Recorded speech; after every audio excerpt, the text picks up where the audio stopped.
Assalamu alaikum. This is Akhil Mamtar in front of you, the assistant English teacher of Haji Hussain High School. Welcome to our online classes. Today we will discuss about boys. So let's get started. আজকে আমরা আলোচনা করব বয়েজের সীমিত আকারে, just হচ্ছে যে আমরা বেসিকটা শেখার চেষ্টা করব। আমরা শুধু আজকে দেখাবো অ্যাক্টিভ টু প্যাসিভ, শুধু অ্যাক্টিভ টু প্যাসিভ দেখাবো। নেক্সট ক্লাসে আমরা প্যাসিভ থেকে অ্যাক্টিভ দেখাবো এবং অন্যান্য প্যাসিভ আর অ্যাক্টিভ হচ্ছে একটা বড় পরিসর, আমরা অনেকটা ক্লাস লাগতে পারে, তো আমরা 2টা অথবা 3টা ক্লাসে সেটা ক্লিয়ার করে দেব। তো আজকে আমরা দেখি বয়েজ তো বাচ্চা আমরা জানি। এখন দেখো বয়েজ আমরা মানে সাধারণত দুই ভাগে ভাগ করা যায়, একটা হচ্ছে অ্যাক্টিভ আর একটা হচ্ছে প্যাসিভ। Active passive. অ্যাক্টিভ হচ্ছে কর্মঠ বা সক্রিয়, প্যাসিভ হচ্ছে অলস বা নিষ্ক্রিয়। এখানে দেখো এই যে অলস বা নিষ্ক্রিয়, অলস বা সক্রিয় বা নিষ্ক্রিয় কর্ম, এটা হচ্ছে কি সাবজেক্ট। যদি সেন্টেন্সের সাবজেক্টটা আমরা অ্যাক্টিভ সেন্টেন্সটা কোনটা বলবো, অ্যাক্টিভ সেন্টেন্স যে সেন্টেন্সে সাবজেক্ট ভার্বের কাজটি সক্রিয়ভাবে করতে পারে সেটাকে আমরা বলবো অ্যাক্টিভ সেন্টেন্স। আর যে সেন্টেন্সের সাবজেক্ট ভার্বের কাজটি সম্পূর্ণ করতে পারে না বা অক্ষম বা অলস, সেই ক্ষেত্রে আমরা সেটা বলবো প্যাসিভ সেন্টেন্স। আমরা একটা সামান্য জাস্ট স্ট্রাকচারে বলি, অ্যাক্টিভ সেন্টেন্সে কি থাকবে, একটা সাবজেক্ট থাকবে, ভার্ব থাকবে, অবজেক্ট থাকবে। আর প্যাসিভ সেন্টেন্সের বেলায় অবজেক্ট, একটা হেল্পিং ভার্ব আমাদের লাগবে, আর ভার্বটা সবসময় ভিজি হবে, তারপর আমরা প্রিপোজিশন বসাবো বাই, দেন হচ্ছে সাবজেক্ট। এটা হচ্ছে স্ট্রাকচার। এখন স্ট্রাকচারটা কিভাবে আসবে, কিভাবে আমরা কি করব, বুঝবো কিভাবে, সেটা আমরা এখন আলোচনার মাধ্যমে দেখি। এই দেখো সাবজেক্ট, অ্যাক্টিভ সেন্টেন্সের বেলায় সাবজেক্ট আসবে, তারপর অ্যাকশন, দেন হচ্ছে অবজেক্ট। প্যাসিভ সেন্টেন্সের বেলায় অবজেক্ট, অ্যাকশন, দেন সাবজেক্ট। আমরা একটা एग्जांपल দিয়ে সহজভাবে বুঝিয়ে দিতে পারি। দেখো অ্যাক্টিভ সেন্টেন্সের বেলায় I make a cake, I make a cake. এখানে দেখো এখানে হচ্ছে আই হচ্ছে সাবজেক্ট, মেক হচ্ছে ভার্ব, এ কেক হচ্ছে অবজেক্ট। এখন আমরা যদি প্যাসিভে চলে যাই, জাস্ট এখানে একটু খেয়াল করো, প্যাসিভে যদি চলে যাই, প্যাসিভে দেখো আমরা জাস্ট হচ্ছে জিনিসটা উল্টো হয়ে গেছে, অবজেক্টের পজিশন আমরা সাবজেক্টকে বসিয়েছি, তো এটা হয়ে গেল এখন সাবজেক্ট। তারপর হচ্ছে এখানে দেখো আমরা অবজেক্টকে বসিয়েছি, দেন হচ্ছে এটা হচ্ছে হেল্পিং ভার্ব, এটা হচ্ছে V3, ভার্বটাকে আমরা V3 করেছি, এটা প্রিপোজিশন বসিয়েছি, আর এটাকে আমরা সাবজেক্টকে অবজেক্টিভ ফর্মে করেছি, সাবজেক্টকে আমরা অবজেক্টিভ ফর্মে বসিয়েছি। তো এই যে আমরা এই যে একটা প্রসেসিং কিভাবে আসবে তার একটা শর্টকাট টেকনিক আমরা তোমাদেরকে আজকে বুঝিয়ে দেওয়ার চেষ্টা করব। চলো এখন দেখি অ্যাক্টিভ টু প্যাসিভ 7টা সেন্টেন্সের মাধ্যমে, এটা শর্টকাট টেকনিক বলতে পারো বা একটা সূত্র বলতে পারো যে কিভাবে আমরা অ্যাক্টিভ থেকে প্যাসিভে ট্রান্সফার করতে পারি সেন্টেন্স। প্রথমে দেখো অবজেক্টকে সাবজেক্ট করতে হবে। প্রথমে আমরা দেখি অবজেক্টকে সাবজেক্ট করতে হবে, উক্ত যে সেন্টেন্সটা থাকবে তার অবজেক্টকে আমরা সাবজেক্ট করব। যদি সেন্টেন্সে দুটি অবজেক্ট থাকে, একটা সেন্টেন্সে একাধিক অবজেক্ট থাকতেই পারে, যদি সেন্টেন্সে দুটি অবজেক্ট থাকে তাহলে আমরা প্রথম অবজেক্টটিকে সাবজেক্ট করব। তারপর দেখো 3 নাম্বার সিরিয়ালটাতে দেখো টেন্স অনুযায়ী আমরা হেল্পিং ভার্ব বসাতে হবে। যদি সেন্টেন্সটা সিম্পল প্রেজেন্ট টেন্স হয় তাহলে আমরা হেল্পিং ভার্ব হিসেবে এমিজার বসাবো এবং ভার্বটাকে V3 করব। যদি সেন্টেন্সটা সিম্পল পাস্ট টেন্স হয় তাহলে আমরা অক্সিলারি ভার্ব হিসেবে ওয়াজ আর বসাবো আর ভার্বটাকে অবশ্যই V3 করব। এরপর দেখো 4 নম্বর সিরিয়ালটাতে দেখো মেইন ভার্ব সবসময় V3 হবে, সেটা আমি এখানে বলেছি। 4 নম্বর সিরিয়াল মানে এটাই হবে, মেইন ভার্ব সবসময় V3 হবে, মানে পাস্ট পার্টিসিপল, V3 মানে পাস্ট পার্টিসিপল। 5 নম্বর লাইনটাতে দেখো সিরিয়ালটা দেখো দ্বিতীয় অবজেক্ট বলবো। আমি বলেছিলাম যদি দুটি অবজেক্ট থাকে প্রথম অবজেক্টটিকে সাবজেক্ট করতে হবে, বাট আমাদের দ্বিতীয় একটা অবজেক্ট থেকে যায়, সেটা আমরা কোথায় বসাবো, সেটা আমরা মেইন ভার্বের পরবর্তীতে পরে আমরা সেই দ্বিতীয় অবজেক্টটাকে বসাবো যদি সেন্টেন্সে থাকে। তারপর আমরা প্রিপোজিশন বাই বসাবো, তারপর আমরা সাবজেক্টকে অবজেক্ট করব। এই 7টা সিরিয়াল যদি তোমরা মনে রাখতে পারো তাহলে একদম খুব ইজিলি ভাবে আমরা অ্যাক্টিভ সেন্টেন্স থেকে প্যাসিভ সেন্টেন্সে যেতে পারি। দেখো আমরা যে 7টা লাইন দিয়ে যেটা মানে একদম ইন ডিটেইলসে তোমাদের বুঝিয়ে দিলাম যে অ্যাক্টিভ থেকে প্যাসিভের যে টেকনিকটা, সেটা আমরা একটু শর্টকাটে বলা যায়, যেটা মনে রাখার জন্য সুবিধার্থে আমরা এইভাবেও যদি মনে রাখি তাহলে মনে রাখার সুবিধার্থে তোমরা এইভাবে ট্রাই করতে পারো। দেখো প্রথমত আমরা আইডেন্টিফাই করব 5টা স্টেপসের মাধ্যমে আমরা অ্যাক্টিভ টু প্যাসিভে ট্রান্সফার করতে পারবো। দেখো প্রথমে আমরা আইডেন্টিফাই করব, তারপরে সোয়াপ। দেখো সোয়াপ মানে হচ্ছে আমরা সাবজেক্টের জায়গাটাকে অবজেক্টে বসাবো, সাবজেক্টের জায়গাতে কি বসাবো, অবজেক্ট বসাবো। তারপর কনভার্ট করব, কি কনভার্ট করব, আমরা মেইন ভার্বটাকে প্রেজেন্ট সিম্পল থেকে ভার্বটাকে কি করব, পাস্ট পার্টিসিপল করব, V3 করব। তারপর দেখো অ্যাড করব, একটা যুক্ত করব, কি যুক্ত করব, VH মানে হেল্পিং ভার্ব, বিফোর MV মানে হচ্ছে মেইন ভার্ব। মেইন ভার্বের পূর্বে আমরা হেল্পিং ভার্বকে অ্যাড করতে হবে, যুক্ত করতে হবে। তারপর দেখো এরপরের সেন্টেন্সটা আছে, পরের স্টেপে আছে অ্যাড প্রিপোজিশন। তারপর কি করব, প্রিপোজিশন অ্যাড করব, কি অ্যাড করব, বাই অ্যাড করব। বিফোর সাবজেক্ট, সাবজেক্টের পূর্বে কি অ্যাড করব, বাই অ্যাড করব। তাহলে যদি এই জাস্ট এই পাঁচটা স্টেপ যদি মনে থাকে তাহলে আমরা এটা খুব সহজেই স্ট্রাকচারটাকে মনে রাখতে পারবো। দেখো প্রথমে কি অবজেক্ট, অবজেক্ট, দেন হচ্ছে দেখো আমরা V3 বসালাম, V3 বসালাম। বলেছিলাম মেইন ভার্বের পূর্বে হেল্পিং ভার্ব, তাহলে HBটা হচ্ছে মেইন ভার্বের পূর্বে। তারপর বলেছি একটা বাই বসবে, প্রিপোজিশন হিসেবে বাই বসলো, দেন হচ্ছে সাবজেক্ট। তাহলে এই যে এটা খুব সহজে মনে রাখার জন্য খুব জরুরি। দেখো এরপর আমি একটা एग्जांपल দিয়ে একটু বুঝিয়ে দিচ্ছি, তাহলে তোমাদের হয়তো বুঝতে সুবিধা হবে। আমি যদি বলি আই হ্যাভ, না এটা বলি আই প্রিপেয়ার্ড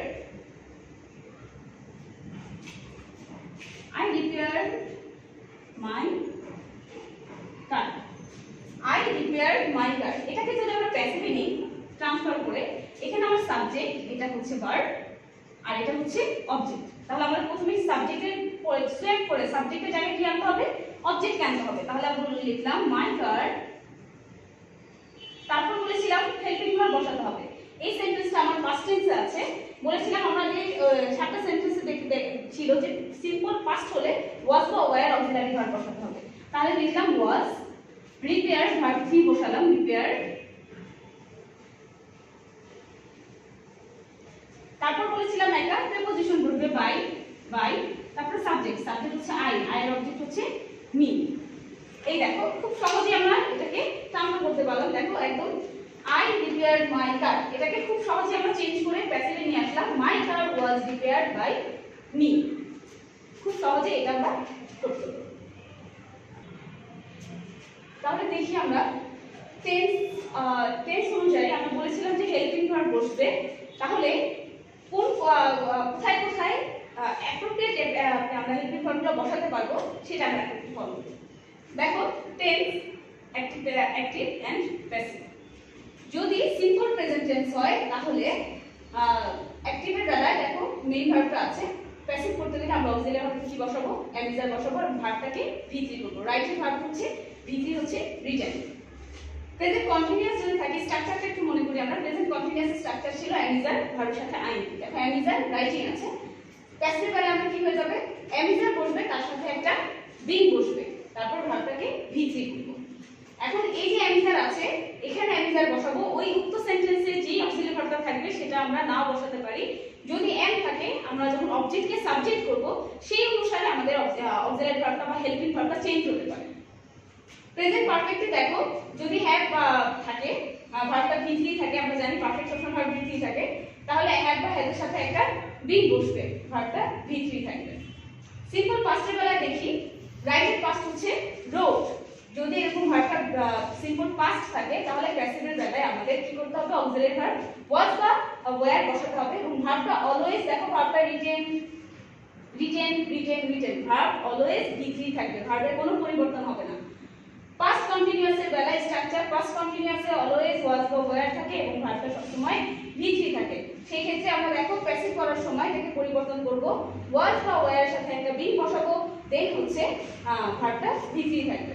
পাস্ট পারফেক্টের বেলা দেখো হ্যাড ভার্ব হচ্ছে V3 রিটেন, হ্যাডের সাথে একটা বিং অ্যাড হবে প্যাসিভ করার সময়। ফিচার সিম্পলের বেলা একই, ফিচার সিম্পলের বেলা দেখো ফিচার জানি আমরা একটা উইল থাকবে এবং ভার্বটা V1 থাকে, প্রেজেন্ট ফর্ম থাকে। তো সেটাকে আমরা যদি প্যাসিভ করতে যাই তাহলে উইলের সাথে একটা বি বসবে, এন্ড দেন হচ্ছে ভার্বটা V3 হবে। এখন দেখো আমরা যে টেন্স অনুযায়ী বলেছিলাম যে অক্সিলারি ভার্বগুলো কোথায় কোথায় বসাবো, কিভাবে বসাবো, সেই অনুসারে আমি কতগুলো সেন্টেন্স করেছি। এখন তোমাদের সলভ করে দেব, একটু খেয়াল করো। আই রাইট এ লেটার, তাহলে এটা হচ্ছে সাবজেক্ট ভার্ব অবজেক্ট। তাহলে অবজেক্টকে সাবজেক্ট করি, অবজেক্টে কি আছে, এ লেটার। তাহলে বলেছিলাম প্রেজেন্ট টেন্স থাকলে অক্সিলারি ভার্ব বসবে ইজ, ভার্বটা রাইটের ভার্বটা পাস্ট পার্টিসিপল কি হবে রিটেন বাই সাবজেক্ট অবজেক্ট হচ্ছে মি আই এর অবজেক্ট হচ্ছে মি আই এম মেকিং এ কার এখানে আবার সাবজেক্ট এটা ভার্ব এটা অবজেক্ট তাহলে অবজেক্টকে সাবজেক্ট হলাম I am making a cake তাহলে এ কেক বলেছিলাম এমিজার যদি থাকে তার সাথে একটা বিং বসবে তাহলে a cake is being make এর পাস্ট পার্টিসিপল হচ্ছে মেড তারপর একটা বাই আমরা বসাবো তারপর সাবজেক্টকে অবজেক্ট করব দেন দেখো I have eaten A burger তাহলে আবার এটা সাবজেক্ট এটা হচ্ছে ভার্ব এটা হচ্ছে অবজেক্ট তাহলে অবজেক্টকে সাবজেক্ট করলাম এ বার্গার হ্যাভ থাকলে কি হবে হ্যাভ বিন ইটেনই থাকবে past participle eaten by me a burger have been eaten by me I bought a car I bought a car. আবার দেখো এটা সাবজেক্ট এটা ভার্ব এটা অবজেক্ট এ কার বট আছে পাস্ট টেন্স আছে সেটাকে যদি আমরা বলেছিলাম যে পাস্ট সিম্পল থাকলে ওয়াজ বা ওয়্যার বসবে তাহলে এ কার ওয়াজ বট বাই মি দেখো প্রত্যেকটা খুব সহজে আমরা অবজেক্টকে সাবজেক্ট করছি তারপরে সেই অনুসারে আমরা যে ছকটা আঁকলাম সেই অনুসারে আমরা হেল্পিং ভার্বটা বসাচ্ছি ভার্বটাকে ভিত্তি করছি একটা বাই বসাচ্ছি সাবজেক্টকে অবজেক্ট করছি She was singing a song. আবার দেখো এটা সাবজেক্ট এটা ভার্ব এটা object a song was being sung by her a song was being sung by her Joy had finished homework আবার দেখো homework অবজেক্ট সেটা আমরা আগে বসালাম হোমওয়ার্ক হ্যাড বিন বলেছিলাম হ্যাড থাকলে হ্যাড বিন হবে হ্যাড বিন ফিনিশড ফিনিশড এর পাস্ট পার্টিসিপল ফিনিশড হয় by Joy I will play football আবার দেখো ফুটবলটা হচ্ছে অবজেক্ট তাহলে আমরা অবজেক্ট আগে ফুটবলটা লিখি ফুটবল উইল থাকলে বলেছিলাম উইল বি হবে তাহলে will be play past participle played football will be played তারপর preposition by তারপর subject object me আশা করি তোমরা এই যে আমি एग्जांपल হিসেবে সাধারণ সেন্টেন্স দিয়ে বুঝিয়ে দিলাম আশা করি তোমরা বাড়িতে এটা বইয়ের হেল্প নিয়ে অন্য জায়গা থেকে एग्जांपल গুলো নিয়ে তোমরা আমার স্ট্রাকচারটাকে ফলো করে তোমরা সেটা বাসায় ফলো করতে পারবে সেটা প্র্যাকটিস করতে পারবে আজ এই পর্যন্ত নেক্সট ক্লাসে